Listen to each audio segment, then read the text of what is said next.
Halo, saya Yukida. Pada kesempatan kali ini, saya ingin berbicara tentang pengambilan keputusan dan kemampuan berpikir kritis. Sebetulnya ini menjadi keresahan saya pribadi ketika dalam beberapa kesempatan, beberapa pertemuan, atau dalam beberapa lingkungan, saya menemui mengapa gitu seseorang tidak mampu berpikir kritis dan tidak mampu mengambil keputusan dengan baik. Oke, jadi saya ambil contoh. Seringkali mungkin kita bertemu dengan teman yang telat datang ke sekolah gitu. Nah, kadang ada yang dimarahi, ada yang nggak dimarahi gitu kan. Mengapa gitu? Karena mungkin dia berhasil mengambil keputusan dengan baik gitu, berhasil memberikan jawaban dengan alasan yang masuk akal gitu, sehingga dia tidak mendapatkan hukuman gitu.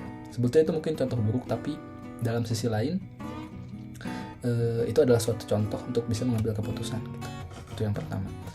Kemudian dalam lingkungan pekerjaan, kadangkala kita bertemu dengan teman atau kolega gitu, atau bahkan atasan kita sendiri. Dia diamanahkan suatu mandat oleh bosnya, misalkan seperti itu. Kemudian ketika dijumpai oleh situasi yang mengharuskan dia mengambil keputusan, dia gagal mengambil keputusan. Dia tidak memenuhi ekspektasi si bos ini untuk memberikan keputusan secara penuh dan memuaskan seperti itu. Kemudian dalam contoh lain, kita sering kali berjumpa dengan teman gitu yang terkadang dia tidak mampu mengambil keputusan atau FOMO gitu, tidak mampu mengutarakan pendapat dengan lugas karena tidak mampu kritis seperti itu. Contoh saya panggil A gitu. Kemudian ada teman saya yang namanya B gitu kan. Saya bilang, saya menyukai mobil warna merah gitu. Teman saya bilang, yang B ini, dia menyukai mobil berwarna biru gitu kan, merah dan biru. Kemudian datang teman C gitu. Si C ini datang. Si C mungkin mempunyai kedekatan dengan saya dan kemudian lebih akrab juga dengan saya. Kemudian kita tanya, dia lebih suka mobil yang mana karena merasa tidak enak gitu kan. Akhirnya dia setuju dengan pilihan mobil saya, bahwa mobil yang lebih baik adalah mobil yang saya pilih, yaitu mobil merah, bukan mobil biru.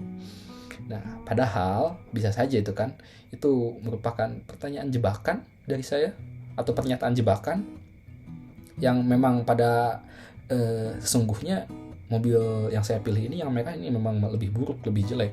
Namun karena si C ini tidak mampu mengambil keputusan, tidak mampu mengutarakan pendapat, mengambil keputusan dengan kritis, akhirnya dia FOMO gitu kan, ikut-ikutan saya gitu. Itu contoh sederhana.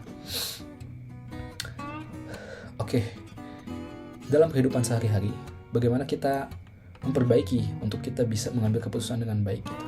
Mungkin dalam contoh sederhana, ketika kita di sekolah, kita dalam kelas kuliah gitu, dosen seringkali bertanya pada kita, silakan, ada yang mau ditanyakan, ada yang mau berpendapat. Namun seringkali kita malah menanggapi, baik Pak atau Bu, cukup gitu kan, semuanya mengerti seperti itu. Padahal kita telah kehilangan kesempatan jika kita berkata seperti itu gitu. Cukup. Karena tidak mungkin yang dosen sampaikan itu 100% bisa kita terima secara utuh, karena selalu ada saja gitu hal yang miss gitu dari topik yang disampaikan oleh dosen. Nah, jika kita tidak melatih kemampuan kita berpikir kritis, kemampuan kita mengambil keputusan, maka kita tidak terbiasa menangkap benang merah dari satu topik. Kita tidak terbiasa menangkap benang merah, sehingga apa yang disampaikan dosen atau apa yang disampaikan oleh pemateri hilang begitu saja, hanya numpang lewat gitu. Padahal selalu saja ada topik yang mungkin menarik dan bisa diutarakan gitu, diberikan feedback kembali, sehingga itu mungkin menjadi nilai plus untuk si mahasiswa gitu ketika berhasil menanyakan hal itu gitu. Namun seringkali kita hanya mengatakan oke, Pak, Bu, atau sekian cukup. Nah, kita sudah kehilangan itu kesempatan untuk membiasakan diri bertanya gitu. Karena jika kita sudah membiasakan diri, kita sudah terbiasa bertanya, kita terbiasa berpikir kritis dalam kondisi-kondisi tertentu, itu akan terlatih dengan sendirinya gitu. Kita akan terlatih untuk, bahwa hal ini tidak masuk akal gitu. Hal ini sepertinya ini adalah benang merah dari topik pembicaraan ini. Ini adalah benang merah dari suatu kasus gitu. dan itu merupakan hal-hal yang perlu gitu. Itu adalah skill hidup yang perlu dilatih dan sangat berguna gitu. Baik dalam berdiskusi kita sebagai mahasiswa atau dalam dunia kerja, itu sangat membantu. Sehingga itu akan membentuk gitu pribadi kita yang lebih baik, karena kita bisa memutuskan suatu hal secara objektif, secara utuh, tanpa rasa takut wah kita takut kehilangan teman gitu. Sebetulnya takut dijauhi gitu, karena sebetulnya itu mungkin hanya ketakutan diri kamu saja gitu, hanya ketakutan diri Anda saja. Anda takut berkontra gitu dengan lingkungan Anda gitu. Padahal itu tidak apa-apa kita mengutarakan pendapat, kita menyampaikan opini yang kita inginkan, itu sah-sah saja dan tidak akan terjadi apapun gitu. Karena kita tidak terbiasa, kita tidak memberanikan diri, sehingga itulah yang terjadi. Kita tidak bisa memerdekakan diri sendiri. Itu poinnya. Kita perlu mengutarakan pendapat, diantaranya agar kita bisa menyampaikan apa yang ingin kita mau dalam keluarga. Kita bisa menyampaikan apa yang si anak mau kepada ibunya, kepada bapaknya, atau sebagai suami kita bisa menyampaikan apa yang ia mau kepada istrinya. Begitu pula sebagai istri dapat menyampaikan bagaimana gitu apa yang ia mau kepada suaminya, karena sudah terbiasa untuk mengambil keputusan dan berpikir kritis, sehingga disampaikanlah dengan baik. Nah, itu kan membantu ketika kita berhasil mendapatkan apa yang kita inginkan. Akhirnya kan itu mengurangi sedikit peluang kekecewaan, mengurangi sedikit peluang kita untuk kehilangan kesempatan itu, karena kita berhasil menyampaikannya. Kemudian kemampuan berpikir kritis, kemampuan mengambil keputusan, khususnya dalam mungkin masyarakat yang lebih luas gitu. Mari kita berbicara sedikit lebih luas.